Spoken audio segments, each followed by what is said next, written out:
Sometimes the people you trust most are the ones who'll leave you to die. After 30 years of faithful service, Rangers Bo Crowley and Eli Stokes never imagined their own marshal would betray them. In the New Mexico desert of 1887, Marshal Reddick left these two good men tied up under the blazing sun. No water, no shade, no chance of survival. But Bo's German shepherd, Duke, wasn't about to let his master die like this. What happened next would uncover a conspiracy that reached deep into the heart of the territory. Duke began following trails that led to missing gold, staged raids, and bodies buried in the desert sand. Every clue pointed back to the one man they'd trusted with their lives. But would one loyal dog be enough to save two dying rangers and expose the truth before it was too late? Before we jump back in, tell us where you're tuning in from. And if this story touches you, make sure you're subscribed, because tomorrow I've saved something extra special for you. The morning sun painted the adobe walls of the Copper Falls Ranger Station in shades of gold and amber, casting long shadows across the dusty courtyard where Bo Crowley sat on the weathered wooden steps, methodically cleaning his Colt 45. His calloused fingers moved with the practiced ease of a man who'd performed this ritual countless times over 30 years of service. The worn leather of his holster bore testament to decades of faithful duty, as did the silver star pinned to his vest, polished bright each morning. A habit ingrained deeper than breathing, Duke. His loyal German shepherd companion lay stretched in the shade beside him, dark eyes alert despite his relaxed posture. The dog's thick coat had grown dusty from their morning patrol, but his ears remained pricked, constantly monitoring the sounds of the awakening town. Bo reached down absently to scratch behind Duke's ears, earning a contented sigh from his four-legged partner. Another day in paradise. "Old boy," Bo murmured, his voice carrying the rough texture of age and alkali dust. At 58, his face bore the weathered lines of a man who'd spent his life under the unforgiving southwestern sun. Silver threaded through his dark hair and mustache, and his blue eyes held the steady gaze of someone who'd seen both the best and worst of human nature. The ranger station door creaked open, and Eli Stokes emerged, adjusting his gun belt with the careful movements of a man whose joints protested the morning chill. At 62, Eli was Bo's senior by 4 years, and his partner for the better part of 2 decades. Where Bo was thoughtful and measured, Eli possessed a sharp wit and an even sharper tongue that had gotten them both in and out of trouble more times than either cared to count. "Coffee's brewing," Eli announced, settling beside Bo on the steps with a grunt. "Though I swear that pot's older than both of us combined." "Everything in this place is older than us," Bo replied, checking the cylinder of his revolver before sliding it back into its holster. "Except maybe our new marshal." The mention of Marshal Reddick cast a subtle shadow over their easy camaraderie.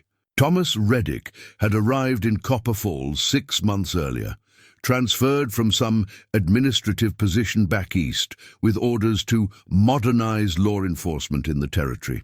At 45, he possessed the kind of ambition that made seasoned lawmen like Bo and Eli uneasy, too eager to make his mark, too quick to dismiss the wisdom that came with experience. "Speaking of our illustrious leader," Eli said, nodding toward the main street, where a lone horseman approached through the morning haze. "Looks like he's riding in early today." Bo followed his partner's gaze and watched Marshal Reddick guide his pristine black gelding toward the station. Even from a distance, there was something about the man that struck Bo as out of place. Too clean, too composed for someone who claimed to understand frontier justice. His uniform appeared fresh from a tailor's shop, his boots bore an unnatural shine, and his silver badge caught the morning light like a mirror. Duke raised his head, ears forward, as Reddick dismounted and approached the station. The dog's reaction to their superior had always puzzled Bo. Not hostility exactly, but a wariness that seemed to go beyond normal canine caution. Animals possessed instincts that men often ignored at their peril. "Morning, Rangers," Reddick called out, his voice carrying the crisp diction of education and authority. "Beautiful day for keeping the peace." "Marshal," Bo acknowledged with a respectful nod, though something in the man's tone always made him feel like he was being measured and found wanting. Reddick climbed the steps, his polished spurs jingling softly. "I trust your evening patrol yielded no incidents?" "Quiet as a church on Monday," Eli replied, though his eyes remained fixed on some distant point beyond the marshal's shoulder. "Excellent." Reddick's smile seemed genuine enough, but it never quite reached his pale green eyes. "I've been reviewing the territorial reports, and I must say your work has been exemplary." The governor himself commented on the reduction in criminal activity. Bo felt a familiar unease settle in his stomach. Reddick's compliments always seemed to precede requests for favors or assignments that pushed the boundaries of normal ranger duties. Over the past months, those assignments had grown increasingly questionable, investigations that led nowhere, patrols that seemed designed to keep them away from certain areas, reports that disappeared into Reddick's private files. "We appreciate that, Marshal," Bo said carefully. "Though I have to say, some of these recent Indian raids have been troubling me." Reddick's expression sharpened almost imperceptibly. "Oh, in what way?" Bo reached into his vest pocket and withdrew a worn leather journal, its pages yellow with age and use. The book had belonged to his father before him, and his grandfather before that, 3 generations of lawmen recording their observations and experiences. Bo's own entries filled the most recent pages, written in the careful script his late wife had taught him during their brief but cherished marriage. "Well, the patterns don't match what I've seen before," Bo explained, flipping through recent entries. "These raids, they're hitting specific targets.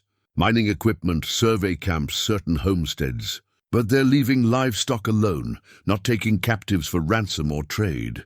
Doesn't feel like desperate people trying to survive." Eli leaned forward, his interest piqued.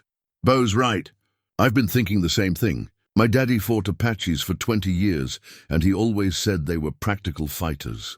They took what they needed: horses, weapons, food. These raids are different." Reddick's jaw tightened almost imperceptibly.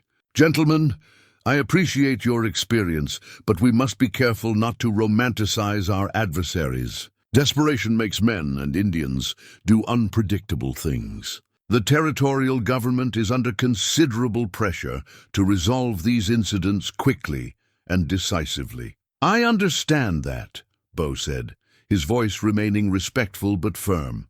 "But there's something else. The gold shipments that have gone missing. The timing seems awfully convenient. 3 separate attacks on heavily guarded convoys, all within a month of each other, and all in areas where you'd sent us on other assignments," Eli added, his tone casual but pointed. For a moment, Reddick's mask slipped, revealing something cold and calculating beneath the surface. Then the politician's smile returned, bright and reassuring. "Unfortunate coincidences, certainly. But that's precisely why I need you both to investigate a report that came in late last night." Reddick reached into his coat and produced a folded telegram, the paper crisp and official-looking. "Telegraph from Fort Sumner indicates possible Indian movement in Devil's Canyon. Large party, possibly planning coordinated strikes against the mining operations." Bo accepted the telegram and read it carefully, his unease growing with each word. The language felt wrong, too formal, too convenient. And Devil's Canyon was a 2-day ride from Copper Falls, far from any established Indian territories. "This came in last night?" Bo asked, "Just after midnight. I would have roused you then, but I thought it prudent to let you get your rest before such an important mission." Eli stood and stretched, his skepticism evident in every movement. "Mighty considerate of you, Marshal. Though I have to say, Devil's Canyon's pretty far off the beaten path for a war party, which is exactly why they might choose it for staging," Reddick replied smoothly. "Isolated, defensible, plenty of water and grass for horses. If they're planning something significant, it's the perfect location." Bo folded the telegram and tucked it into his journal, troubled by details he couldn't quite articulate. The paper felt too new, the creases too sharp, for something that had traveled from Fort Sumner by telegraph and horseback. But questioning a direct order from their superior would require more evidence than vague suspicions. "When do you want us to leave?" Bo asked. "As soon as possible. I've already arranged for supplies and extra ammunition. This could be the break we need to get ahead of these raids. Duke rose from his resting place and moved closer to Bo, pressing against his leg in a gesture of comfort and protection that had become familiar over their 7 years together. Bo had found the dog as a puppy during the aftermath of an Apache raid, the sole survivor of a massacre that had claimed an entire family. Perhaps that shared experience of loss had forged their unbreakable bond. "Duke comes with us," Bo stated rather than asked. "Of course," Reddick agreed readily. "Though I hope you understand the gravity of this situation. If there really is a large war party organizing, we need definitive intelligence. The territorial governor is prepared to authorize military intervention if necessary." The implication hung heavy in the desert air. Military intervention meant soldiers, and soldiers meant potential massacre of innocent people caught in the crossfire. Bo had seen enough blood in his 30 years of service to know that once violence escalated beyond the control of local law enforcement, it rarely ended well for anyone. "We'll get you the information you need," Bo promised, though his gut churned with foreboding. "I have complete faith in your abilities," Reddick said, his smile returning. "Both of you have served this territory with distinction. Your experience and judgment are invaluable." As Reddick mounted his horse and rode back toward town, Eli shook his head slowly. "That man gives me the shivers, Bo. Always has." "He's ambitious," Bo replied carefully, watching the marshal's retreating figure. "Sometimes ambitious men make poor decisions. Sometimes they make dangerous ones." Eli spat into the dust. "You really think there's a war party in Devil's Canyon?" Bo opened his journal again and read through his recent entries. Notes about strange tracks, reports that didn't add up, coincidences that felt too convenient. His instincts, honed by decades of survival on the frontier, screamed warnings he couldn't ignore. "I think we're about to find out," he said finally.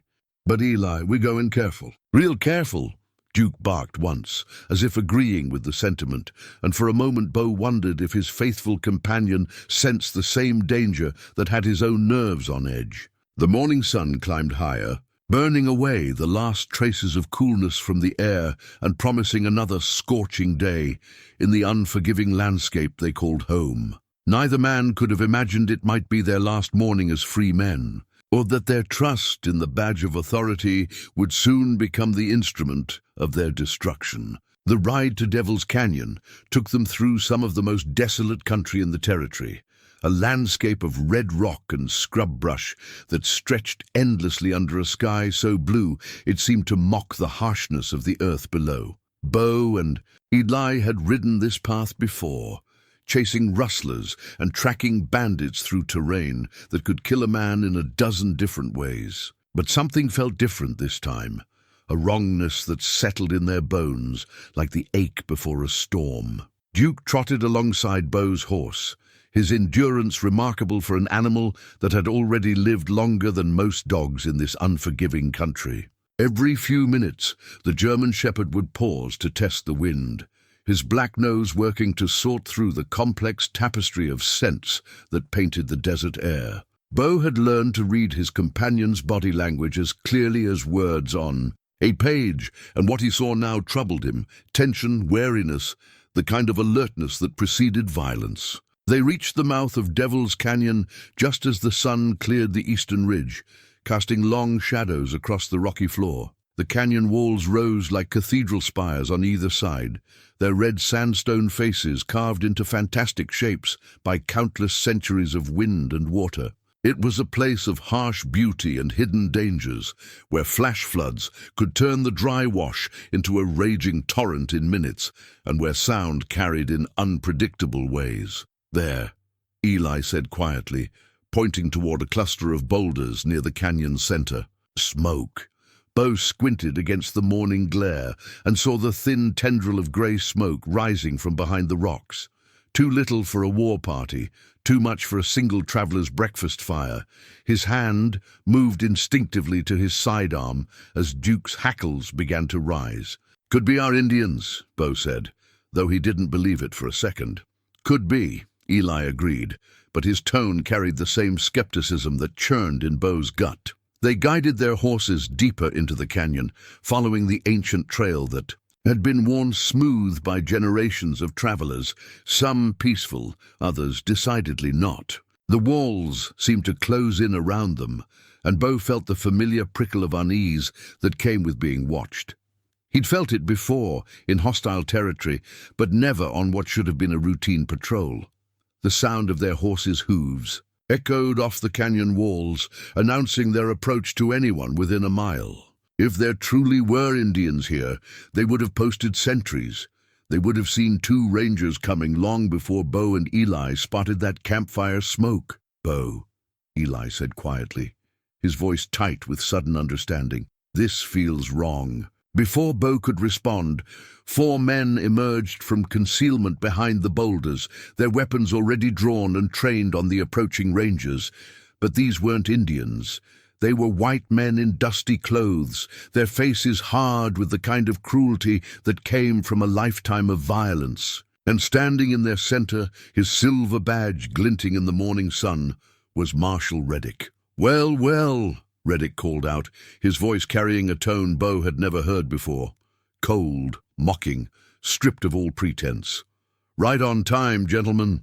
Bo's hand froze halfway to his gun as the reality of their situation crashed over him like a physical blow. They'd been led here deliberately, walked into a trap as neatly as sheep to slaughter. The forged telegraph in his journal suddenly made perfect sense. It had been bait, and they'd taken it completely. "Marshal," Bo said carefully, keeping his hands visible while his mind raced through options that were all equally terrible. "What's the meaning of this?" Reddick's laugh was ugly, devoid of any warmth or humor. "The meaning, my dear Bo, is that you and your partner here have become a problem. A very serious problem." Duke began to growl, a low rumble that spoke of violence barely contained. The dog's instincts had been right all along. There was something fundamentally wrong with the man they'd trusted to uphold the law.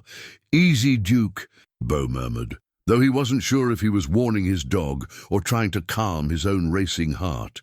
"You should have minded your own business," Reddick continued, his pale eyes cold as winter ice. "Should have filed your reports and followed orders like good little soldiers. But no, you had to ask questions, had to poke around where you didn't belong." Eli's voice carried 20 years of barely controlled anger. "What questions? About the raids? The missing gold?" "About patterns that don't exist," Reddick snapped. "About coincidences that are perfectly explainable if you just accept the simple truth. Indians are stealing from honest white settlers, and it's our job to stop them." Bo felt pieces of a puzzle clicking into place in his mind, forming a picture so ugly it made his stomach turn. "There are no Indians, are there?" "Never were." Reddick's smile was predatory. "Oh, there are Indians. Dead ones. Makes for very convincing evidence when the territorial governor demands results." The casual admission of murder hung in the desert air like poison. Bo's hand moved another inch toward his gun, but stopped when one of Reddick's men shifted his rifle meaningfully. "You've been staging the raids," Eli said, his voice flat with disgust. "Killing innocent people for what? Gold? Land?" "For the future," Reddick replied, as if explaining something to a slow child. "This territory is changing, old man. There are fortunes to be made by men with vision and courage, men who understand that sometimes the greater good requires difficult decisions." One of the hired gunmen, a scarred man with dead eyes, spoke for the first time. "Boss, we should get this done. Someone might come looking." "Patience, Mr. Burke," Reddick said. "These 2 have served faithfully for many years. They deserve to understand why their service is no longer required." Duke's growling intensified, and Bo saw the dog's muscles bunching for attack. But 4 guns against an unarmed animal, even one as loyal and fierce as Duke, would end only one way. "The mineral surveys," Bo said, stalling for time while his mind searched desperately for any chance of escape. "You've been killing surveyors and claiming their finds. Very good. The territory is rich in silver, Bo, richer than anyone imagines. But as long as there are Indian troubles, no one wants to invest in development. However, once those troubles are resolved, permanently resolved, investors will pour money into this region like water into a dry well. Eli spat into the dust. "You murdering bastard! Those were innocent families." Reddick's expression hardened. "Those were obstacles. Just like you are now."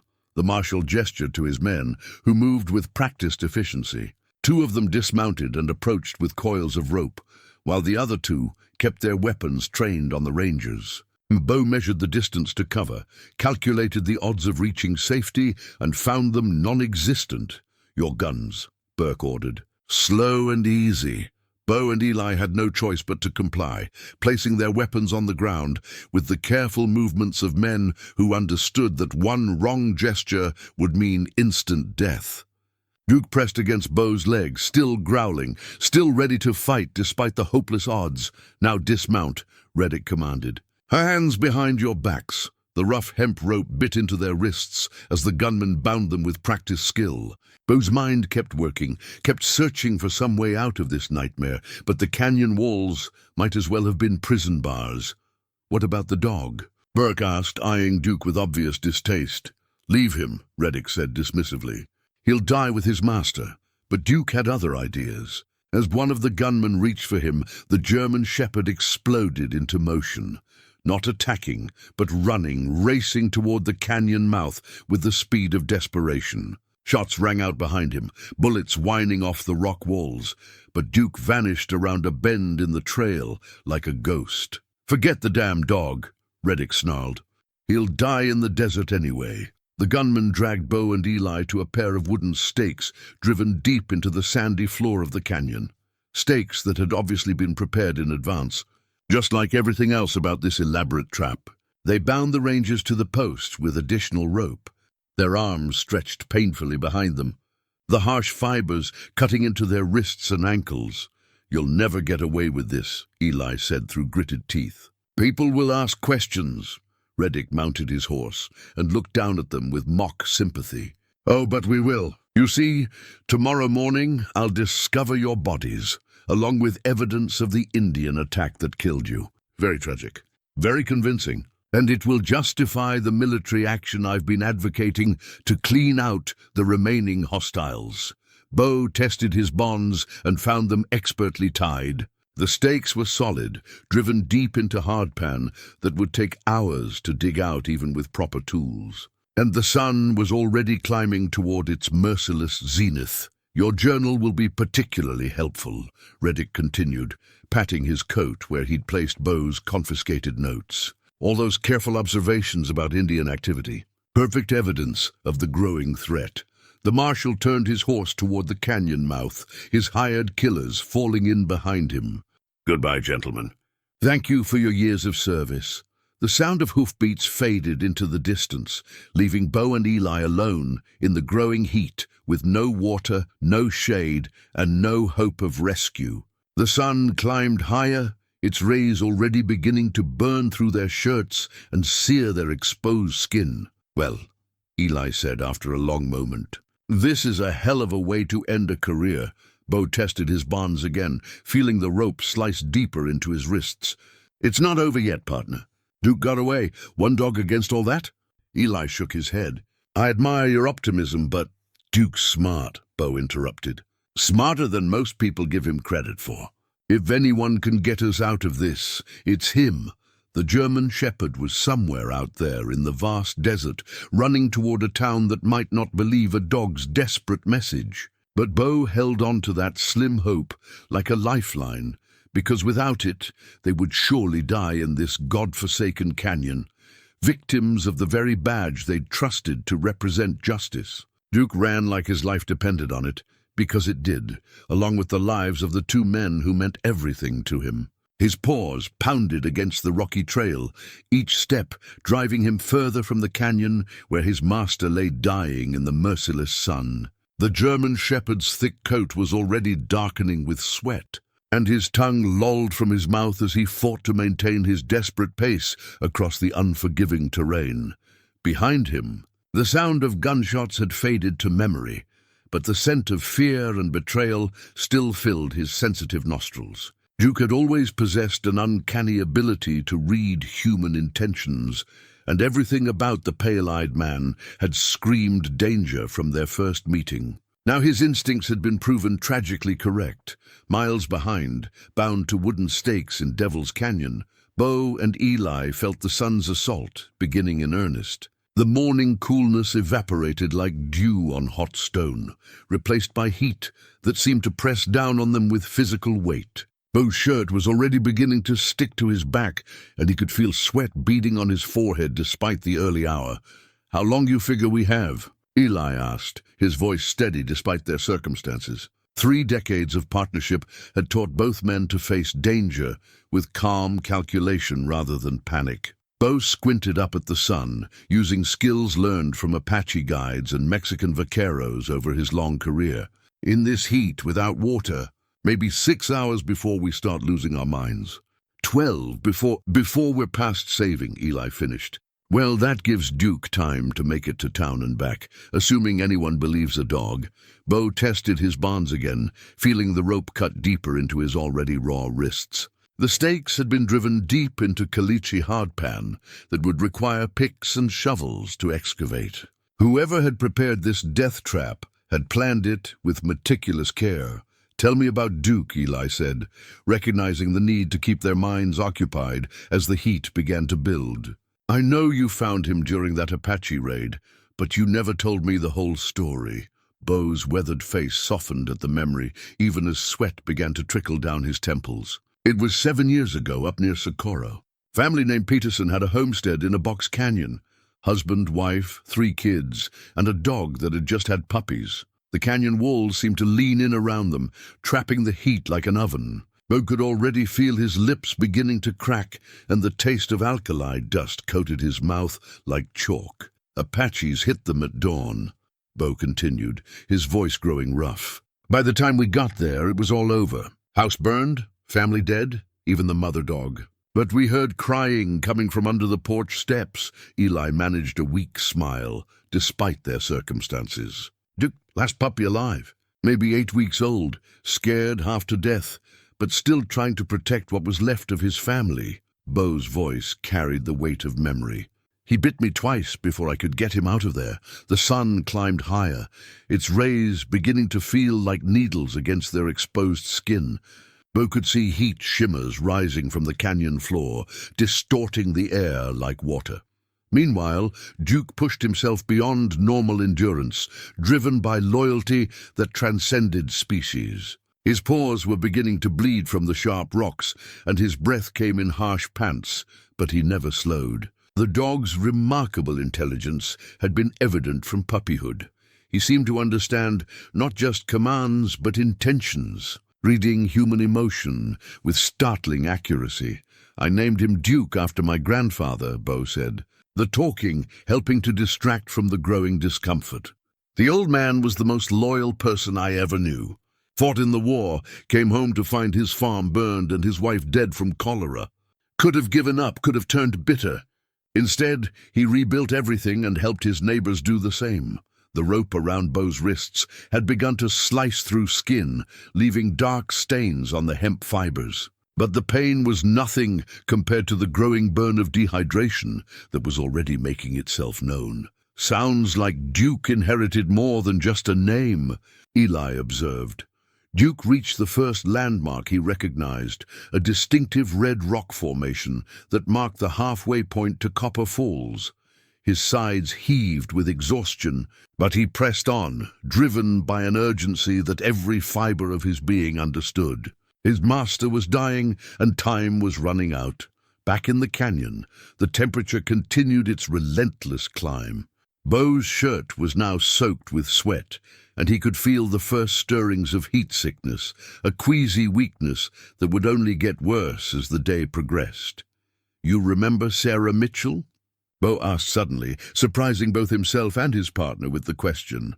Eli raised an eyebrow despite their circumstances. "The doctor? Course I remember her. Pretty woman, good with a rifle, makes the best coffee in 3 counties. What about her?" Bo was quiet for a long moment, wrestling with words he'd never spoken aloud. "I should have married her. Why didn't you?"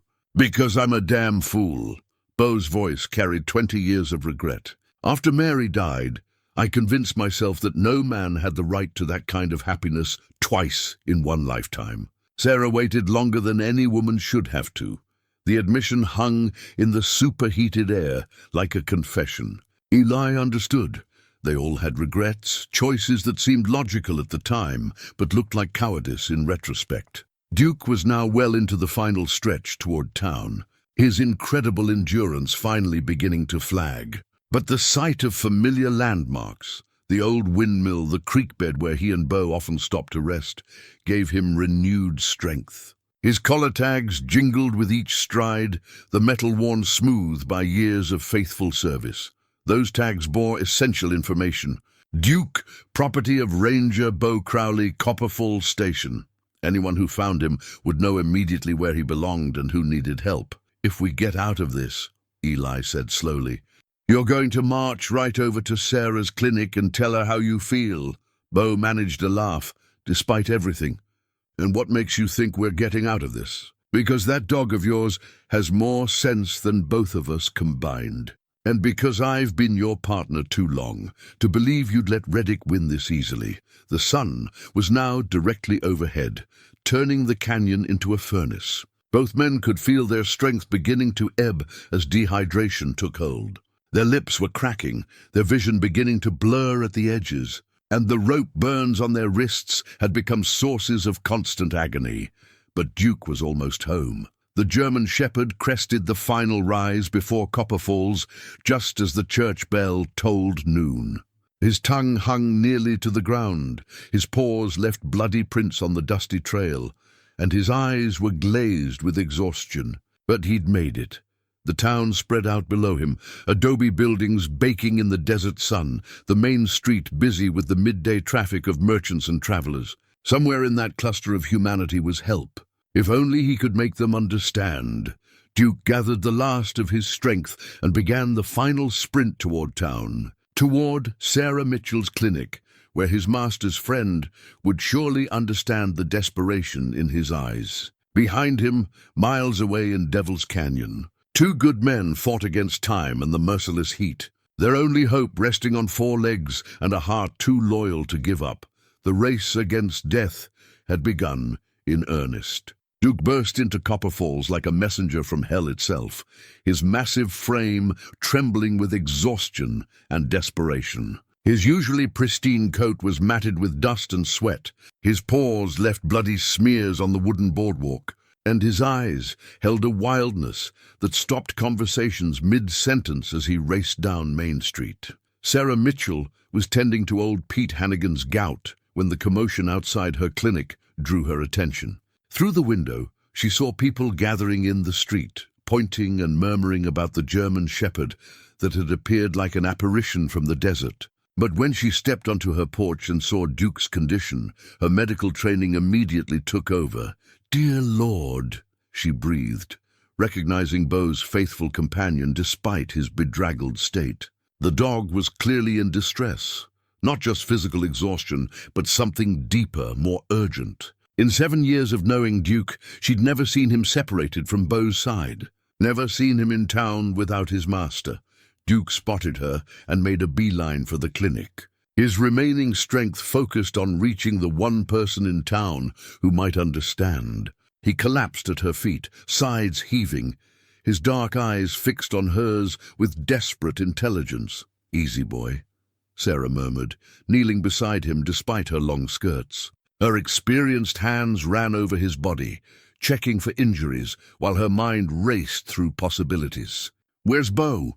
Where's your master?" Duke struggled to his feet and began backing toward the desert, whining low in his throat. When Sarah didn't immediately follow, he barked once, sharp, commanding, unlike his usual gentle nature. The message was unmistakable. "Come, now! Emergency." Sarah's heart began to race as the implications sank in. Beau and Eli had left yesterday morning on Marshal Reddick's orders, heading for Devil's Canyon to investigate Indian activity. If Duke was here alone in this condition, something had gone terribly wrong. "Mrs. Patterson," she called to her neighbor, a stout woman who'd been watching the scene unfold. Please tell anyone who asks that I'll be back as soon as possible. And send word to Deputy Morrison. Tell him it's urgent." Sarah gathered her medical bag, the worn leather satchel that had belonged to her father before her, and contained instruments and supplies that had saved countless lives over the years. If Bo and Eli were injured in the desert, every minute counted. She'd seen what the territorial sun could do to a man, had treated enough cases of heat stroke and dehydration to know that the window for survival was measured in hours, not days. Duke watched her preparations with intelligent eyes, his tail giving a weak wag when he saw her heading for the stables. But when she emerged leading her mare, the dog's condition became apparent. He could barely stand, let alone guide her back across miles of brutal terrain. "I know you want to show me the way, boy," Sarah said gently, offering him water from her canteen. "But you're in no shape for another run. Rest here." Duke drank gratefully but refused to settle. Every few minutes he would struggle to his feet and pace toward the desert, whining his frustration at the delay. Sarah's attempts to follow him lasted only a few miles before his exhaustion became too dangerous to ignore. The loyal dog was pushing himself beyond all reasonable limits, and she feared he would die trying to save his master. Meanwhile, in Devil's Canyon, the sun had reached its merciless peak. Bo and Eli hung from their bonds like scarecrows, their faces flushed red with heat exhaustion, their lips cracked and bleeding from dehydration. The rope burns on their wrists had become infected wounds, attracting the first scouts of desert flies that sensed weakness. Bo's vision swam in and out of focus as his body fought to conserve what little moisture remained. His thoughts drifted to memories of cooler times. Early morning patrols with Duke, quiet evenings on the porch with a cup of coffee, the sound of his late wife's laughter echoing across the years. These mental refuges were all that kept him sane as the heat pressed down like a physical weight. "Tell me about your first arrest," Eli said through cracked lips, his voice barely a whisper. Both men understood the importance of staying conscious, staying connected to each other and to hope. Bo forced himself to focus. "Bank robber in Tucson. I was 23, scared out of my mind, and the fool pulled a gun on me in broad daylight on the main street. What happened? Shot him in the leg and he dropped like a sack of flour. Turned out the gun wasn't even loaded." Bo managed a weak laugh. "Spent the next week convinced I'd killed someone over an empty cylinder. Back in town, Sarah had returned with growing dread and a desperate plan." Duke's condition was improving with rest and water, but his agitation hadn't diminished. The dog seemed to understand that time was critical, that every minute of delay brought his master closer to death. "Jake Morrison," she called as the young deputy approached her clinic. "Thank God you're here." Jake Morrison was 28 years old and had been wearing a badge for less than 2 years, but his instincts were sharp and his dedication unquestioned. Unlike some of the other deputies who deferred completely to Marshal Reddick's authority, Jake had always treated Bo and Eli with the respect due to experienced lawmen. "Ma'am," Jake said, tipping his hat. "Mrs. Patterson said you had urgent business." Sarah quickly explained Duke's arrival and condition, watching Jake's expression grow more serious with each detail. Like everyone in Copper Falls, the deputy knew the bond between Bo and his dog, knew that only disaster could separate them. "You think they're in trouble out there?" Jake asked. "I know they are." Duke wouldn't leave Bo's side unless something terrible had happened. And look at him. He's pushed himself to the point of collapse trying to get help. Jake studied the German shepherd, noting the bloody paws, the exhausted trembling, the desperate intelligence in the animal's eyes. He'd been a deputy long enough to recognize desperation when he saw it, regardless of the species. "I'll organize a search party," Jake decided. "Get some of the boys together, head out toward Devil's Canyon." But Sarah shook her head. "Jake, I need to tell you something else. Something that's been bothering me for months." She led him into her clinic and closed the door, ensuring their conversation wouldn't be overheard. From her desk drawer, she withdrew a small notebook where she'd been recording her own observations about the recent troubles. "The injured from these Indian raids," she said quietly. "I've treated most of them, and there are things that don't add up." Jake frowned. "What kind of things?" Wounds that look wrong for Indian weapons. Burns that suggest torch work rather than campfire accidents. And the survivors, their stories change depending on who's asking the questions. Sarah's medical bag sat open on her desk, its contents organized with military precision. She'd learned field medicine from army surgeons during her brief marriage to a cavalry officer who died at Little Bighorn. That training had taught her to observe details others might miss. "Are you saying you think the raids are fake?" Jake asked. "I'm saying something isn't right. And now Bo and Eli are missing after being sent out by Marshal Reddick to investigate Indian activity that may not exist." Jake absorbed this information, his mind working through the implications. He'd had his own suspicions about Reddick, the man's eagerness to blame Indians for every crime, his tendency to send the most experienced rangers away from town during critical periods, his sudden wealth that seemed inconsistent with the territorial marshal's salary. "We can't wait for an official search party," Sarah said. "If they're tied up somewhere without water, they'll be dead before bureaucracy runs its course." Duke, sensing the urgency in their voices, struggled to his feet and padded over to Jake. The dog looked up at the deputy with eyes that seemed almost human in their pleading intelligence. "All right," Jake said, making his decision. "I'll gather a few men I trust, quietly. We'll follow Duke and see what we find." Sarah was already repacking her medical bag with supplies for treating severe dehydration and heat stroke. "I'm coming with you." "Ma'am, that's not safe. Those men are dying." "Jake, I'm the only qualified doctor within 50 miles, and if you find them alive, you're going to need me." The deputy knew better than to argue with Sarah Mitchell when her mind was made up. Besides, her skills might mean the difference between rescue and recovery of bodies. As they prepared to leave, Duke managed to stand and take a few steps toward the desert before his legs gave out again. But his message was clear: hurry before it's too late. The race against time had taken on new urgency, and the lives of two good men hung in the balance of a loyal dog's desperate journey and a small group's willingness to trust their instincts over official authority.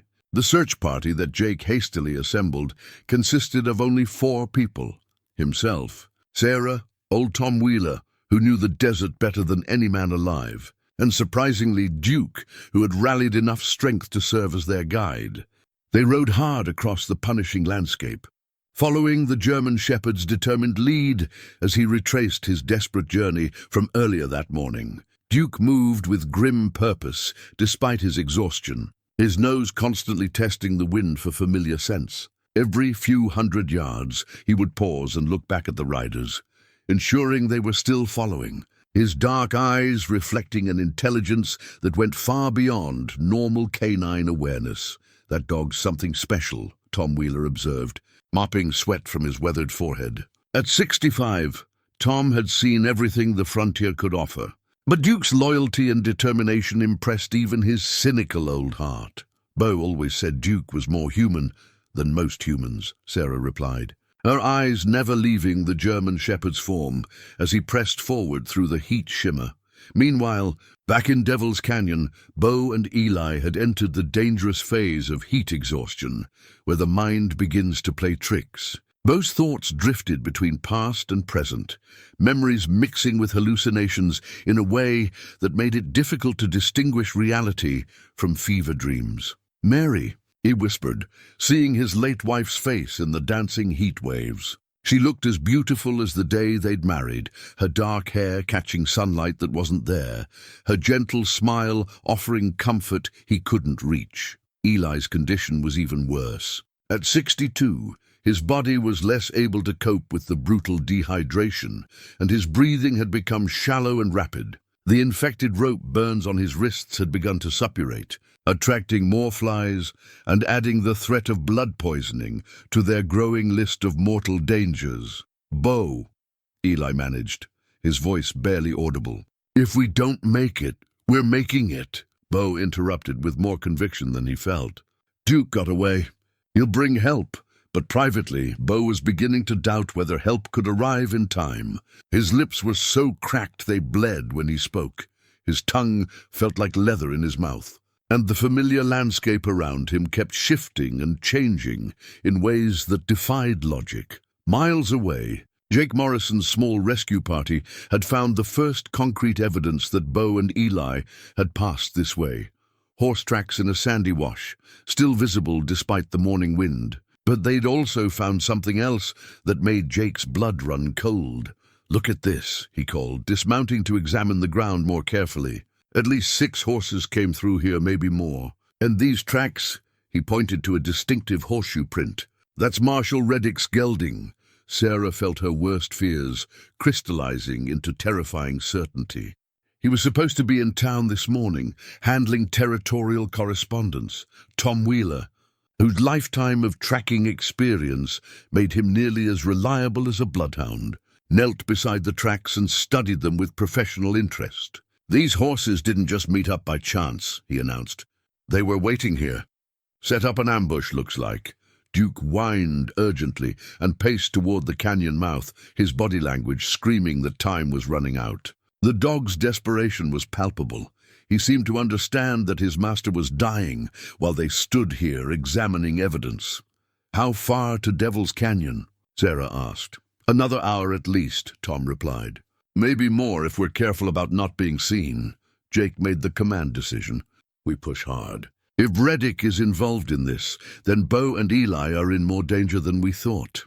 As they rode deeper into the wasteland, Sarah's mind kept returning to the hidden compartment in Reddick's office that she'd discovered while searching for medical supplies. Inside, she'd found a surveyor's map that showed mineral deposits. Throughout the region, rich veins of silver that could make a man wealthy beyond imagination. The map had been marked with notations in Reddick's handwriting, correlating locations with dates that matched perfectly with the supposed Indian raids. Areas where families had been killed or driven off, where mining claims had been abandoned, where the territorial government now controlled vast tracts of potentially valuable land. "Jake," she said as they navigated a particularly treacherous stretch of broken rock, "when we get back to town, we need to search Reddick's office thoroughly. I think he's been using his position to eliminate anyone who might discover the mineral wealth in this region." The young deputy nodded grimly. "And Bo and Eli figured it out." Duke suddenly stopped and began barking, not the desperate whining of before, but sharp, urgent barks that echoed off the canyon walls ahead. The German shepherd had caught a scent, and his entire body vibrated with renewed energy despite his exhaustion. "He's found them," Sarah breathed, spurring her horse forward. In Devil's Canyon, Bo heard the barking and thought at first it was another hallucination. But Eli lifted his head with tremendous effort, his fever-bright eyes focusing on the sound. "Duke?" Eli whispered. The barking grew closer, more insistent, and both rangers felt a surge of hope that was almost as painful as their physical suffering. Duke had done the impossible. He'd brought help across miles of hostile desert. When the search party finally crested the ridge overlooking Devil's Canyon, the sight that greeted them was almost too horrible to comprehend. 2 good men, barely recognizable as human beings, hung from wooden stakes like sacrificial offerings to the merciless sun. Their clothes were soaked with sweat and blood, their faces burned nearly black, their bodies showing all the signs of advanced heat exhaustion. "Dear God," Sarah whispered. Already spurring her horse down the slope, Duke bounded ahead of the rescue party, his exhaustion forgotten in the joy of reaching his master. He pressed against Bo's legs, whining and licking at his boots, his tail wagging frantically despite the grim circumstances. "Easy, boy," Bo managed, his voice barely a croak. "Good boy. Such a good boy." Sarah reached them first, her medical training taking over as she assessed their condition with professional detachment that masked her personal terror. Both men were in critical condition, severely dehydrated, showing signs of heat stroke, with infected wounds that could prove fatal if left untreated. "Tom, get me shade," she ordered, already digging into her medical bag. "Jake, I need you to cut them free, but be careful. They may collapse when the ropes are removed." The surveyor's map in Reddick's office had shown her the scope of his ambition. But seeing its human cost, two of the finest men she'd ever known reduced to this pitiful state filled her with a cold fury that would have surprised those who knew her gentle nature. As Jake's knife sliced through the ropes, both rangers collapsed into the arms of their rescuers. Their ordeal finally over, but their fight for justice just beginning. The rescue operation became a desperate race against time as Sarah worked to stabilize Bo and Eli under the meager shade Tom Wheeler had rigged from saddle blankets and rifle stocks. Both rangers were in critical condition, their core body temperatures dangerously elevated, their blood pressure dropping as severe dehydration took its toll on their cardiovascular systems. "Bo, can you hear me?" Sarah asked while checking his pulse, which was rapid and thready beneath her fingertips. His skin felt like parchment, hot and dry to the touch, and his breathing was shallow and irregular. Bo's eyes fluttered open, unfocused and glazed with fever. "Sarah, how Duke?" "Duke brought us," she said gently, forcing water between his cracked lips drop by careful drop. Too much too fast would cause vomiting, which would only worsen his dehydration. "You're going to be all right." Eli was in worse condition, semi-conscious and mumbling incoherently about Apache raids and missing gold. The infection from his rope burns had spread, evident in the red streaks radiating from his wounds and the fever that made his skin burn like a furnace. While Sarah worked to save their lives, Jake Morrison was making a horrifying discovery at one of the recent Indian raid sites just a few miles from Devil's Canyon. Following Duke's earlier tracks had led him to a scene that made his stomach turn, not because of violence, but because of what was missing from it.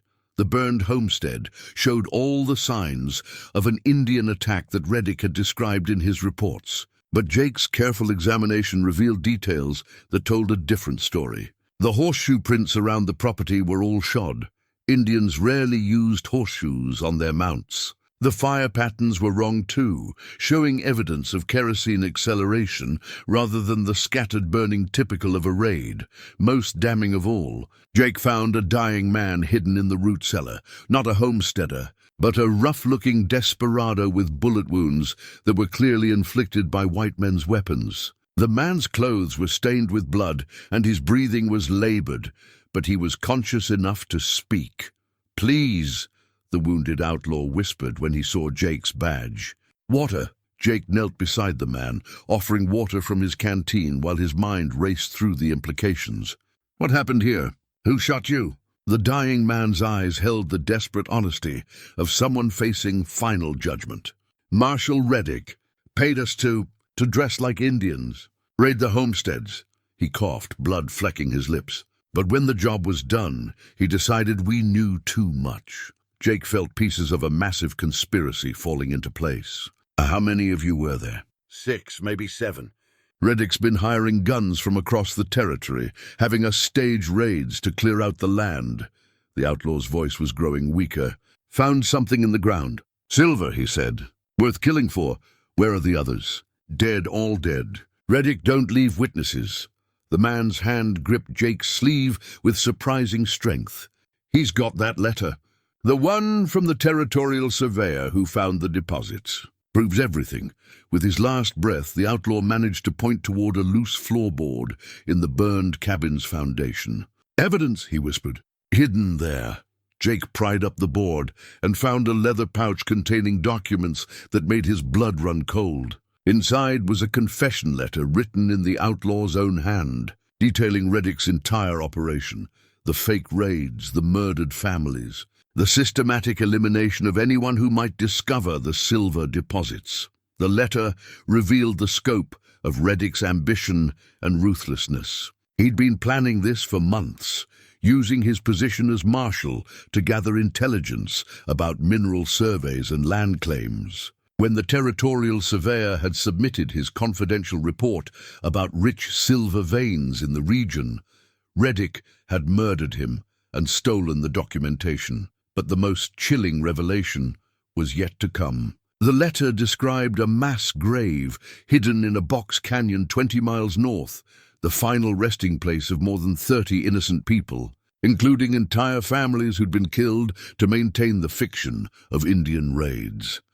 Jake carefully folded the confession letter and placed it in his vest pocket. This single document was enough to hang Reddick and expose the entire conspiracy, but only if Jake could get it to territorial authorities before the corrupt marshal realized his plan had been discovered. Back in Devil's Canyon, Sarah's medical expertise was slowly winning the battle for Bo and Eli's lives. She'd managed to get enough fluids into them to stabilize their blood pressure, and the shade was helping to lower their dangerous core temperatures. But both men were still in critical condition, and the journey back to town would be treacherous.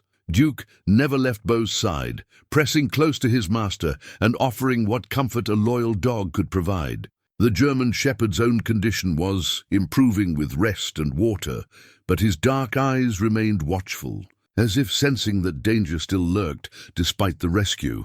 "We need to get them back to town," Sarah told Tom Wheeler, "but I'm not sure they can survive the ride in this condition." Tom studied the afternoon sun, calculating time and distance with the expertise of a lifetime spent in hostile country. "We can rig travois, move slow and careful. But we better get started. Reddick's going to wonder why his boys haven't come back to report." The old desert rat was right. Somewhere out there, Marshal Reddick was waiting for confirmation that his problems had been permanently eliminated. When that confirmation didn't come, he would undoubtedly send more men to investigate. As they prepared for the dangerous journey back to Copper Falls, Jake arrived with news that changed everything. He showed them the confession letter and explained about the mass grave. Watching their faces grow pale as the full scope of Reddick's crimes became clear. "This proves everything," Sarah said, reading through the bloodstained document. "But Reddick still has men in town, still has authority. We can't just ride in and arrest him. Then what do you suggest?" Jake asked. Bo, though still weak and disoriented, managed to focus enough to participate in the conversation. "Get word to the territorial governor. Bypass Reddick completely." "That'll take days," Tom pointed out. "Maybe weeks." Eli, fighting through his fever, offered another perspective. "Reddick thinks we're dead. That gives us an advantage." Duke barked once, as if agreeing with the assessment, and for a moment everyone almost smiled despite the gravity of their situation. The loyal dog had already proven that sometimes the most unlikely heroes could change the course of events. As evening approached and they began the careful journey home, each member of the rescue party understood that they were carrying more than just two injured rangers. They were carrying evidence of crimes that reached to the highest levels of territorial government, and proof that sometimes justice required ordinary people to take extraordinary risks. The journey back to Copper Falls took most of the night, with Bo and Eli transported on makeshift travois that Tom Wheeler had rigged with the skill of a man who'd seen frontier medicine at its most desperate. Sarah rode alongside the injured rangers, constantly monitoring their condition, while Jake scouted ahead for signs of Reddick's men. They reached the outskirts of town just before dawn. Moving like ghosts through the pre-dawn darkness, Sarah had insisted they avoid the main street and bring the rangers directly to her clinic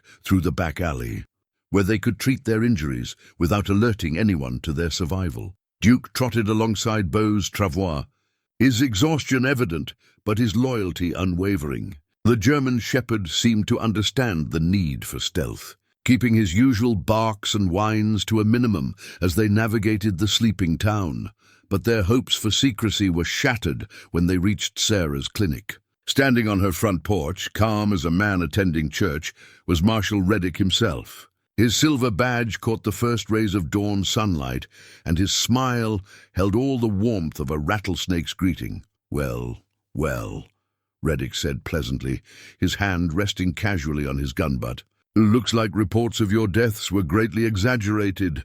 Jake's hand moved toward his weapon, but Reddick's voice stopped him cold. "I wouldn't, Deputy Morrison. You see, I'm not alone."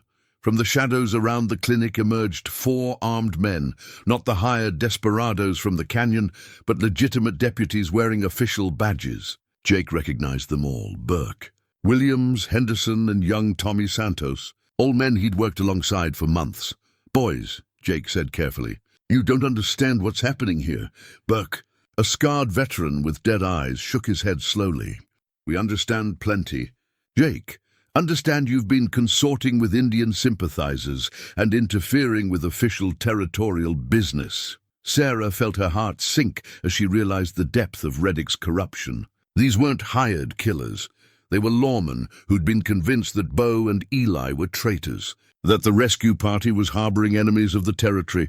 Marshal Reddick, she said, forcing her voice to remain steady. These men need immediate medical attention. Whatever your differences with them, surely you can see they're dying. Reddick's laugh was genuinely amused. Oh, Dr. Mitchell, you really don't understand the situation at all. You see, Rangers Crowley and Stokes aren't just political inconveniences. They're dead men who refuse to stay buried. The Marshal stepped closer, his pale green eyes reflecting an intelligence that was both brilliant and utterly without conscience. For the first time, Sarah saw him clearly, not as an ambitious politician, but as something far more dangerous. You killed your wife, she said suddenly. The words escaping before she could stop them. Reddick's smile widened. Very good, Doctor. I wondered if you'd figure that part out. The casual admission sent chills through the assembled group. Jake felt his hand twitching toward his gun, but the 4 deputies surrounding them made any resistance suicidal. Elizabeth was a dear woman, Reddick continued conversationally, but she had an unfortunate tendency to ask questions about my business dealings. Much like our friends here. From his coat pocket, Reddick produced a small, leather-bound Bible, its pages swollen with moisture and age. As he opened it, pressed flowers fell like autumn leaves, each one carefully preserved, each one marking a life he'd taken. A memento from each of my achievements, he explained, his voice carrying the pride of a collector displaying rare treasures. Elizabeth's forget-me-nots, the Peterson family's wild roses, Old Man Henderson's sunflowers. He paused at a particular page. And soon, a lad something from our departed Rangers. The depths of Reddick's sociopathy became clear in that moment. This wasn't just about money or land. It was about power, about the godlike feeling of determining who lived and who died. The silver deposits had simply provided a convenient excuse for indulging his true nature. Bo, despite his weakened condition, managed to focus on Reddick's face. "How long?" he whispered. "How long have I been planning this?" "Years, my dear Bo. Ever since I received that confidential geological survey report in my previous position back east. Did you really think my assignment to this godforsaken territory was random?" The scope of the conspiracy was staggering. Reddick hadn't just taken advantage of an opportunity. He'd engineered his own transfer to Copper Falls specifically to exploit the mineral wealth hidden beneath the desert sand.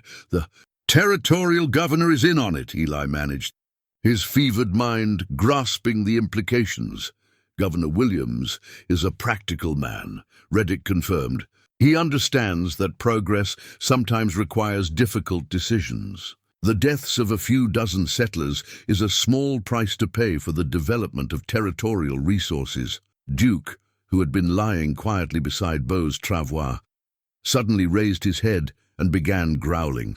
But this time, his attention wasn't focused on Reddick. It was directed toward the eastern end of the alley, where the sound of approaching horses could be heard. "Ah," Reddick said, checking his pocket watch. "Right on schedule." A dozen mounted men appeared at the mouth of the alley, but these weren't more deputies. They wore the blue uniforms of the territorial cavalry, their weapons drawn and ready. At their head rode a man Jake didn't recognize, a colonel whose bearing spoke of legitimate military authority. "Marshal Reddick!" the colonel called out, his voice carrying the ring of command. "By order of the War Department, you and your men are under arrest for conspiracy, murder, and treason against the United States." Reddick's composure cracked for the first time, his face showing genuine surprise. "Colonel Barrett? What is the meaning of this?" "The meaning, you murdering bastard, is that your crimes have reached the attention of people who don't appreciate having their territorial survey teams murdered for profit." Barrett dismounted and approached with the confident stride of a man backed by federal authority. "Dr. Mitchell, I believe you have some evidence for us?" Sarah, confused but hopeful, reached into her medical bag, and produced the confession letter Jake had found. "This document details the entire conspiracy, Colonel." As Barrett read the blood-stained letter, his expression grew darker with each line. 37 confirmed deaths, including women and children. Mass graves. Staged Indian raids to justify military intervention. He looked up at Reddick with undisguised disgust. "You've been busy." The 4 deputies, who had seemed so confident moments before, were now looking uncertain, their loyalty wavering as they realized they'd been manipulated into supporting a mass murderer. "This is a territorial matter," Reddick protested, but his voice lacked its earlier confidence. "You have no jurisdiction here." "Wrong again," Barrett replied. "Murder of federal survey teams makes this a federal crime, and the massacre of civilians under the guise of Indian raids constitutes an act of war, which most definitely falls under military jurisdiction." Duke's tail began to wag as he sensed the shift in power. The loyal dog might not understand federal law, but he could read human emotions with startling accuracy, and the fear emanating from Reddick was unmistakable. "How?" Reddick asked, his carefully constructed facade finally crumbling completely. Barrett smiled grimly. "A little bird told us. Or rather, a big dog. Seems someone in Washington has been tracking anomalies in territorial reports for months. When Duke here showed up at Fort Sumner yesterday, half dead, from exhaustion, but carrying clear evidence of his master's identity, it confirmed suspicions that had been building for quite some time. The revelation hit like a thunderbolt. Duke hadn't just run to Copper Falls for help. He'd continued on to the military post, driven by an intelligence that transcended normal animal behavior. The German shepherd had somehow understood that local authority couldn't be trusted, that only federal intervention could save his master. As the cavalry troopers moved to arrest Reddick and his corrupt deputies, Sarah finally allowed herself to believe that justice might prevail. The nightmare was ending, but the cost in human lives and broken trust would take years to heal. Reddick's personal Bible, with its macabre collection of pressed flowers, would become evidence in a trial that would shock the entire territory and lead to reforms in how federal oversight handled territorial law enforcement. But for now, as Bo and Eli were finally carried into Sarah's clinic for proper medical treatment, the most important victory was simply that good men would live to see another day. The next 72 hours transformed Copper Falls from a sleepy frontier town into the center of a federal investigation that would reshape territorial law enforcement forever. Colonel Barrett had established his headquarters in the abandoned marshal's office, converting Reddick's former sanctuary into a command post buzzing with military efficiency and grim purpose. Bo and Eli were slowly recovering under Sarah's careful attention, their bodies responding to proper medical care and the knowledge that their ordeal was finally over. But their minds were troubled by the scope of corruption they'd uncovered, and both men felt compelled to see justice completed despite their weakened condition. "You should be resting," Sarah scolded Bo as he insisted on sitting up to give his formal statement to Colonel Barrett's investigators. "Your body has been through trauma that would kill most men." Bo's weathered hand found Duke's head, scratching behind the loyal dog's ears as he'd done thousands of times before. "Duke didn't run himself nearly to death just so I could lie in bed while the real work gets done." Duke's tail thumped against the clinic floor, his dark eyes bright with intelligence and contentment. The German shepherd had become something of a celebrity among the federal troops, who treated him with the respect due a decorated veteran. Word of his incredible journey, first to Copper Falls, then continuing on to Fort Sumner, had spread through the military ranks like wildfire. In the 3 days since their rescue, evidence had mounted like storm clouds gathering on the horizon. Colonel Barrett's team had worked with methodical precision, unraveling a conspiracy that stretched far beyond one corrupt marshal's greed. Each new revelation painted a darker picture of systematic murder and theft that had claimed dozens of innocent lives. "Rangers," Barrett said formally as he entered the clinic, carrying a worn leather portfolio that contained the fruits of their investigation. "I want you to know that your sacrifice has exposed one of the most extensive criminal conspiracies in territorial history." Barrett opened his portfolio and spread documents across. Sarah's examination table, maps marked with red ink, photographs that captured scenes of unspeakable horror, witness statements written in shaking hands, and financial records that revealed the true scope of Reddick's ambition. "We've located 4 separate mass graves," Barrett continued, his voice heavy with the weight of discovery. 43 confirmed victims, including entire families. Men, women, children, all murdered to maintain the fiction of Indian raids. Bo studied the evidence with professional interest, his ranger's instincts still sharp despite his physical weakness. The maps showed a pattern of violence that followed mineral survey routes with chilling precision. "The territorial governor?" Bo asked, though he already suspected the answer. "Governor Williams is currently in federal custody, along with 6 other territorial officials. It appears Reddick's operation had backing from the highest levels of territorial government." Barrett's expression was grim. "What we initially thought was one man's greed has proven to be something far more sinister." The scope of the conspiracy was staggering. What had begun as suspicions about staged raids had uncovered a criminal enterprise that corrupted the very institutions meant to protect innocent people. The fake Indian attacks had been just one component of a larger plan to depopulate mineral-rich areas for exploitation by Eastern investors. Eli, propped up in his hospital bed with his arm in a sling, pointed to one of the financial documents with a trembling finger. "These bank transfers, they're dated months before Reddick even arrived in Copper Falls." "Exactly. This operation was planned and financed long before Reddick took his position here. We believe similar schemes may be operating in other territories, all coordinated from back east." Barrett's words carried implications that chilled everyone present. The revelation sent silence through the room, like a physical presence. If Barrett was right, Reddick's crimes were part of a national pattern of corruption that reached into the highest levels of government, a systematic program of murder and theft disguised as law enforcement. Sarah examined one of the photographs, a grisly image of bodies discovered in the first mass grave, arranged with the casual brutality that had become Reddick's signature. Her medical training allowed her to maintain professional composure, but the human cost of his ambition was almost overwhelming. "There's something else," Barrett said quietly, his voice dropping to match the gravity of what he was about to reveal. "We found Reddick's personal effects in his hotel room, including this." He produced a small object wrapped in cloth.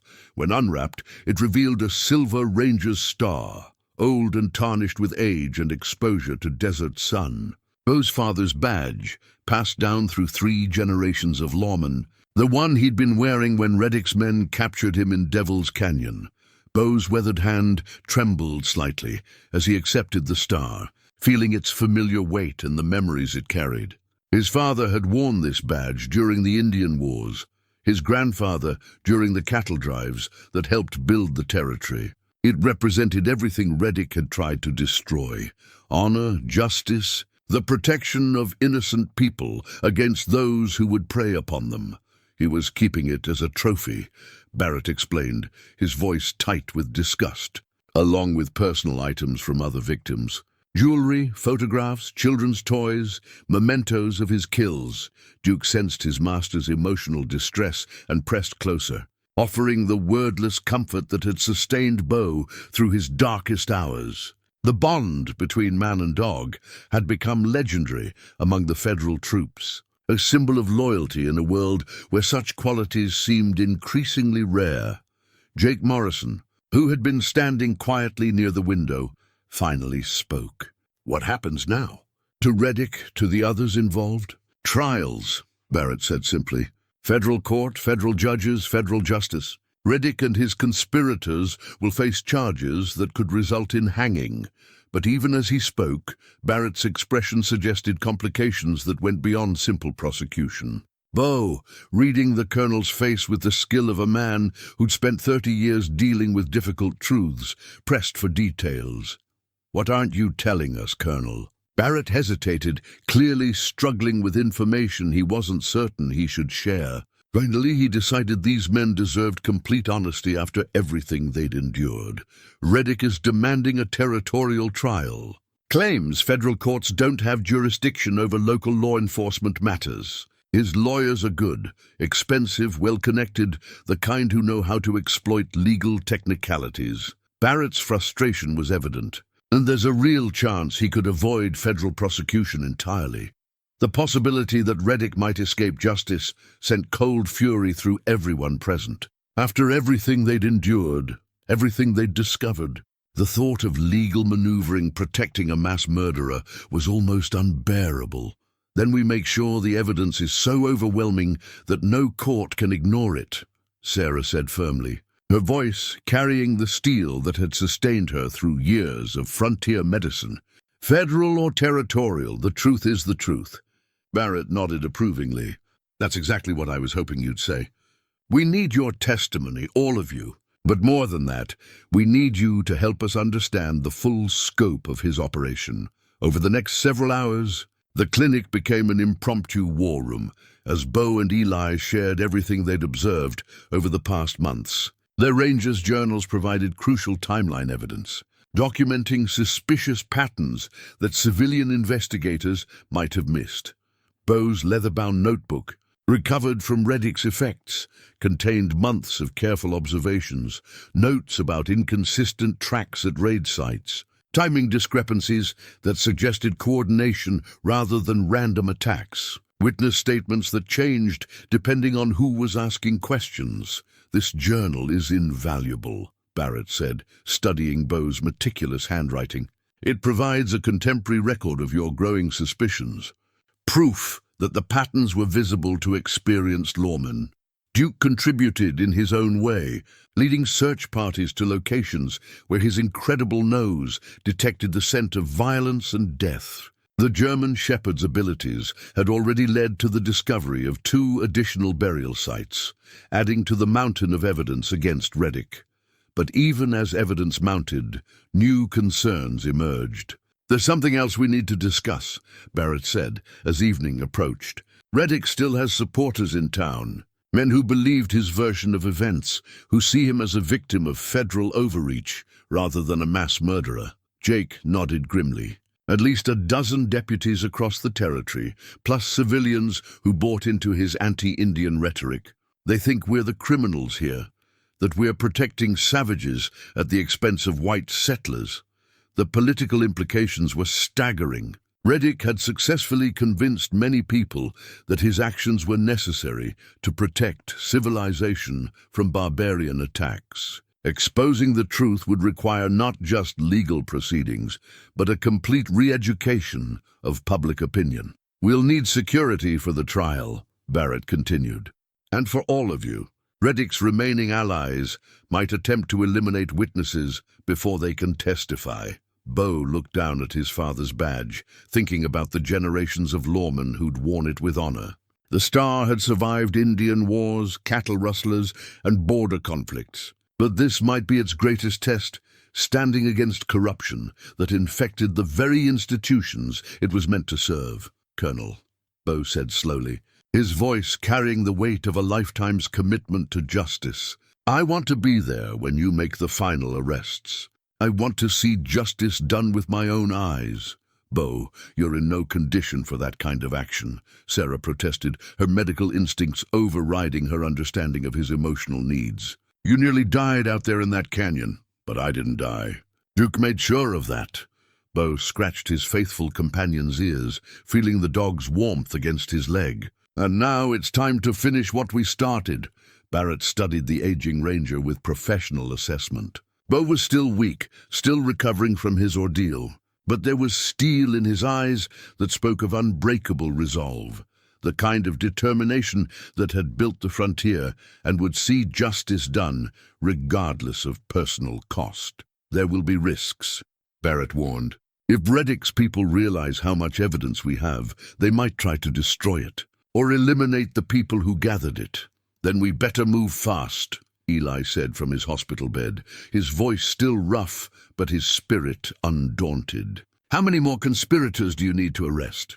Barrett consulted his notes, pages covered with names and locations that represented the far-reaching tentacles of Reddick's operation. 14 confirmed conspirators still at large, plus unknown numbers of hired guns and corrupt officials. It's going to require coordinated raids across 3 territories. The magnitude of the operation was unprecedented in the region's history. Barrett was essentially planning to dismantle an entire criminal network that had infiltrated legitimate government at multiple levels, a shadow organization that had operated with impunity for years. "What about the victims' families?" Sarah asked, her voice soft with compassion. "The people who lost loved ones to these fake raids, they deserve to know the truth." "They deserve to know the truth," Barrett agreed solemnly. "But they also deserve justice. Real justice, not the frontier variety that might satisfy our anger but wouldn't stand up in court."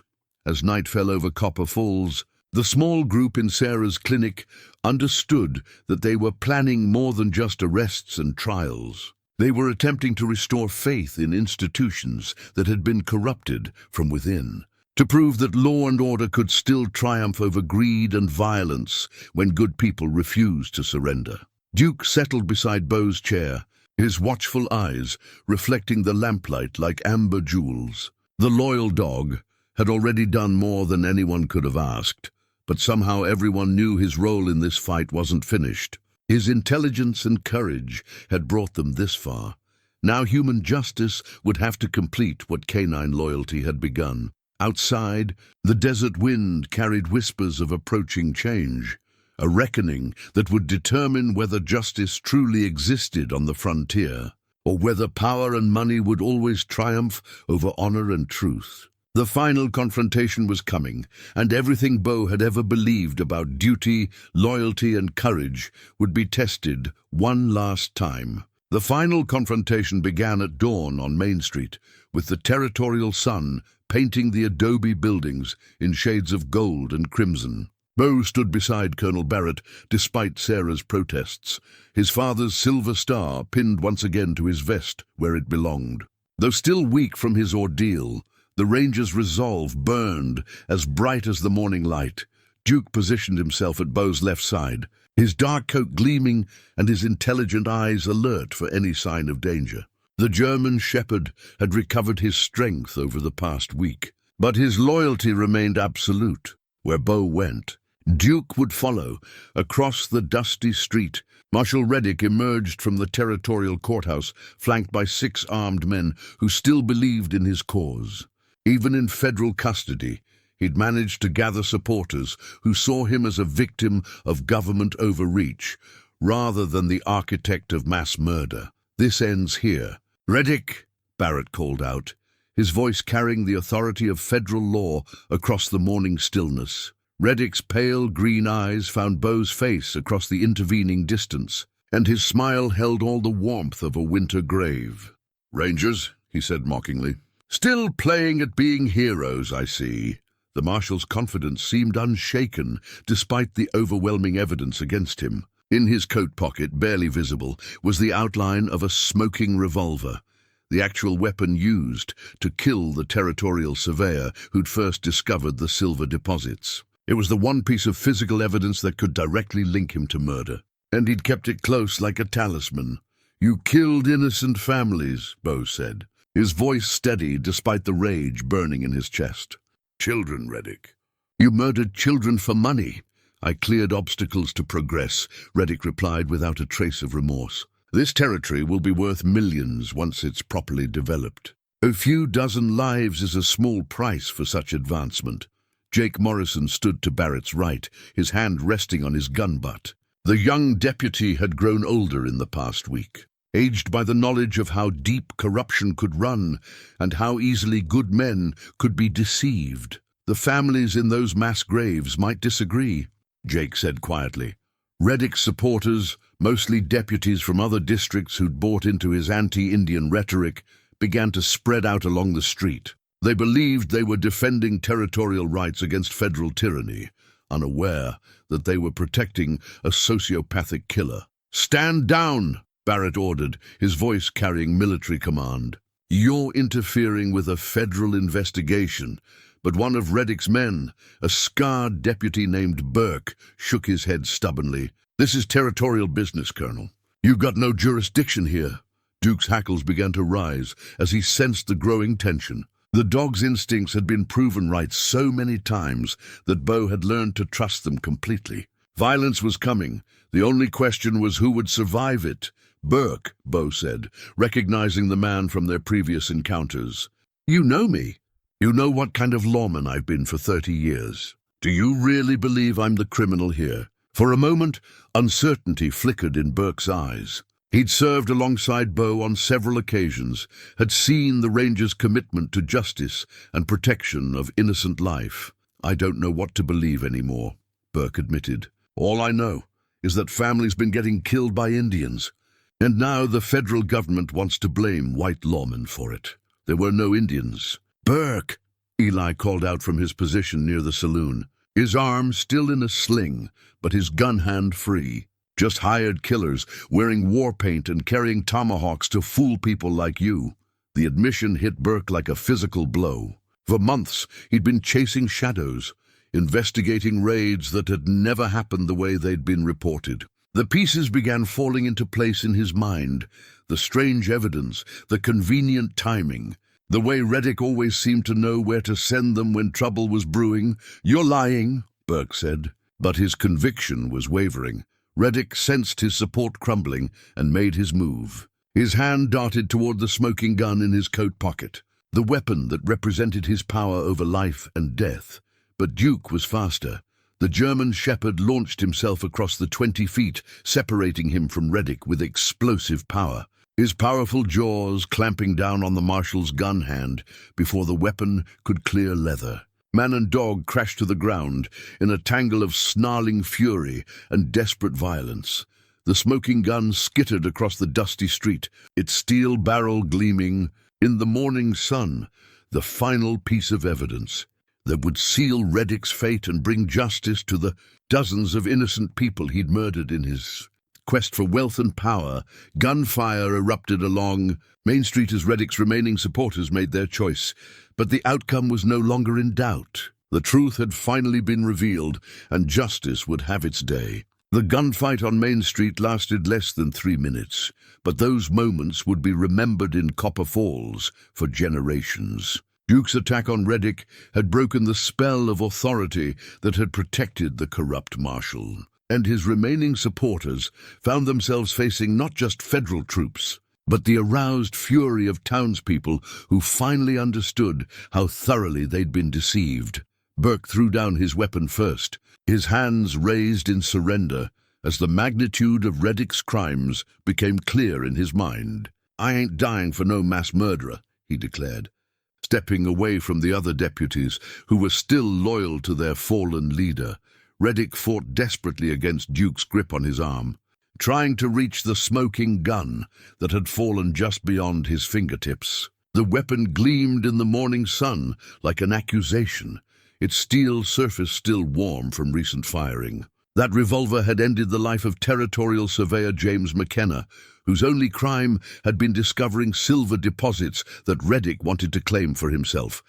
"Get off me, you mongrel!" Reddick snarled, trying to strike Duke with his free hand, but the German shepherd's jaw was locked with the determination of absolute loyalty. Duke had watched his master nearly die in the desert, had run himself to exhaustion trying to save Bo's life. And he wasn't about to let the man responsible escape justice now. Bo approached carefully, his father's star catching the sunlight as he knelt beside the struggling pair. With gentle hands, he reached for the fallen weapon, the final piece of evidence that would ensure Reddick faced the gallows for his crimes. "Easy, Duke," Bo said softly. "Let him go, boy." "It's over." The dog released Reddick's mangled hand and stepped back, positioning himself between his master and any potential threat. Blood dripped from Duke's muzzle, but his dark eyes remained alert and watchful. Colonel Barrett's troops had efficiently subdued the remaining deputies, most of whom surrendered once they realized they'd been defending a man who'd murdered entire families for profit. The fantasy of noble lawmen protecting settlers from savage attacks crumbled in the face of undeniable evidence. Reddick clutched his wounded hand to his chest, his pale green eyes filled with the fury of a predator caught in its own trap. Even now, bleeding and defeated, he showed no remorse for the lives he'd destroyed.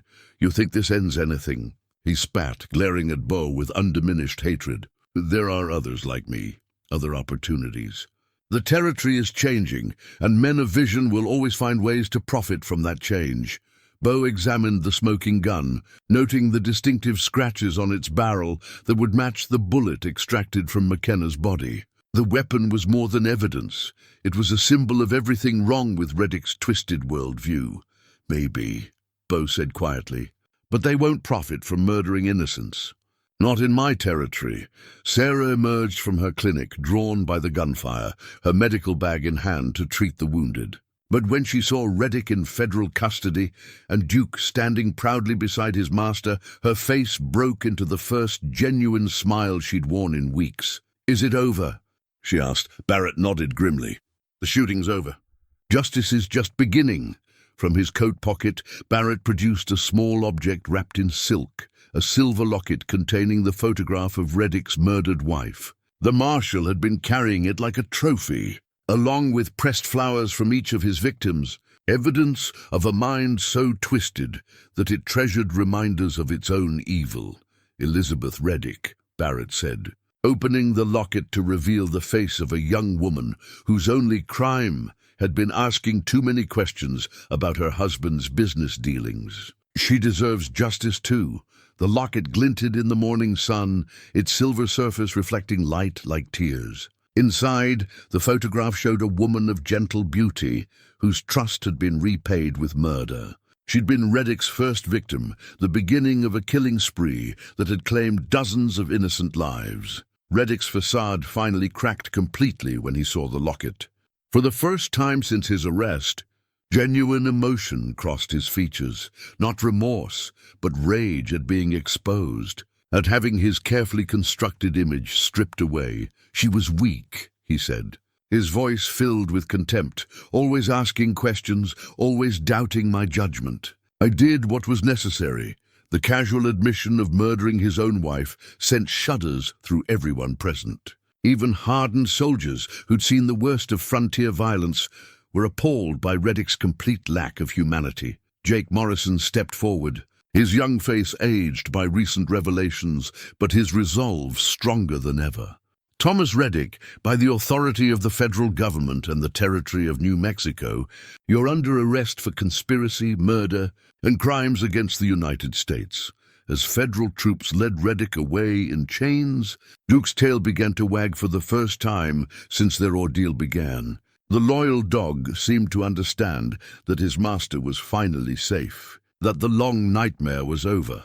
The silver locket would become key evidence in a trial that would expose corruption reaching to the highest levels of territorial government, ensuring that Elizabeth Reddick and all the other victims would finally receive the justice they deserved. 6 months later, autumn painted the New Mexico territory in shades of gold and amber that reminded everyone in Copper Falls how beautiful their harsh land could be when not stained by corruption and violence. The trials had concluded with swift justice. Reddick and 14 conspirators faced the gallows, while lesser accomplices received prison sentences that would keep them away from honest society for decades. The small church at the edge of town had been decorated with wildflowers and ribbons for a ceremony that the entire community had anticipated with joy and relief. Bo Crowley stood at the altar in his finest suit, his father's silver star polished to mirror brightness on his vest, waiting for the woman who'd already waited far too long for this moment. Duke sat in the front pew beside Eli, wearing a collar of braided leather that bore a new addition, a small brass medallion engraved with the words, "Hero of Copper Falls." The German shepherd's dark eyes watched his master with contentment, understanding in the way that only loyal dogs can that this was a moment of profound happiness. Sarah Mitchell walked down the aisle in a dress of cream-colored silk, her face radiant with the joy of a woman who'd finally found her heart's desire. At 53, she carried herself with the confidence of someone who'd seen life's hardships and emerged stronger, more beautiful for the trials she'd endured. Reverend Williams, a genuine man of God, unlike the corrupt officials who'd been swept away in the federal investigation, performed the ceremony with words that spoke of second chances and the triumph of good over evil. When Bo and Sarah exchanged vows, their voices carried the weight of shared experience and mutual respect that made their union seem inevitable. Do you, Bo Crowley, take this woman to be your lawfully wedded wife, to love and protect her through whatever trials life may bring? I do, Bo said, his weathered hands gentle as they held Sarah's. With all my heart and soul. Duke barked once, a sound of pure joy that brought laughter from the assembled congregation. The dog's approval seemed to seal the ceremony as surely as any legal document. Following the wedding, the celebration moved to the newly reopened Marshal's office, where Jake Morrison now wore the badge of acting territorial marshal. At 29, Jake had proven himself worthy of the trust placed in him. Combining youthful energy with the wisdom learned from working alongside men like Bo and Eli. The office itself had been completely renovated, stripped of all traces of Reddick's corruption and rebuilt as a symbol of honest law enforcement. On the wall hung photographs of the victims whose deaths had been avenged, including Elizabeth Reddick and Territorial Surveyor McKenna. Ensuring their sacrifice would not be forgotten, Jake's own badge gleamed with the brightness of untarnished silver, representing the renewal of justice in a territory that had nearly lost faith in the concept of honest governance. The badge bore the same eagle and star design that had adorned lawmen's vests for generations, but its meaning had been restored through the courage of good people who refused to accept corruption as inevitable. Speech, called out Tom Wheeler, raising his glass of Sarah's famous coffee, laced with a touch of celebratory whiskey. Bo stood slowly, still feeling occasional weakness from his ordeal in the desert, but his voice carried clearly through the room. 6 months ago, Eli and I thought we were riding out to investigate Indian raids. Instead, we discovered that sometimes the greatest threats to justice come from within our own institutions. The room grew quiet as people remembered the dark days when they'd lived in fear of attacks that were actually murders committed by their own protectors. But we also learned that loyalty, real loyalty, can triumph over any corruption. Bo's hand found Duke's head, scratching behind the dog's ears in the gesture that had sustained them both through their darkest hours. This old dog taught us that some bonds can't be broken by bullets or bribes or threats of death. Duke's tail thumped against the floor, and his dark eyes reflected the lamplight with contentment. The German shepherd had become a living legend throughout the territory, his story inspiring songs and stories that would be told around campfires for generations. Eli raised his own glass, his arm still bearing scars from the rope burns, but his spirit stronger than ever. To Duke, he said simply, the best partner any lawman could ask for. The toast was echoed throughout the room as people honored the unlikely hero whose loyalty had exposed a conspiracy and saved countless lives. But Duke seemed more interested in the wedding cake crumbs that had fallen near his paws than in human praise. As evening settled over Copper Falls, Bo and Sarah walked hand in hand toward their new home, a small ranch house on the outskirts of town where they planned to raise horses and maybe a family of their own. Duke trotted beside them, his energy remarkable for a dog who'd already lived through more adventures than most creatures experience in several lifetimes. Any regrets? Sarah asked as they paused on their front porch to watch the sunset paint the desert in brilliant colors. Bo considered the question seriously, his mind reviewing the events that had brought them to this moment. The desert ordeal had nearly killed him. The corruption had shaken his faith in institutions he'd served faithfully. And the trials had forced him to relive traumatic memories in painful detail. "No regrets," he said finally. "Everything we went through led us here." Duke settled on the porch beside them, a new litter of puppies tumbling around his feet. The German shepherd had found love of his own with a local cattle dog, ensuring that his bloodline would continue to serve and protect the people of Copper Falls. In his final journal entry that night, Bo wrote, "Today I married the finest woman in the territory and gained a new understanding of what justice really means. It's not about badges or authority or the power to arrest criminals. True justice comes from ordinary people choosing to do what's right, even when it's dangerous, even when it costs them everything they have." The last line of his entry reflected the wisdom earned through pain and redeemed through love. Sometimes the most important heroes walk on four legs and ask for nothing more than loyalty in return. Outside their window, the New Mexico stars blazed with ancient light, watching over a territory where justice had been restored and good people could finally sleep peacefully, knowing that their protectors truly served the cause of right over might.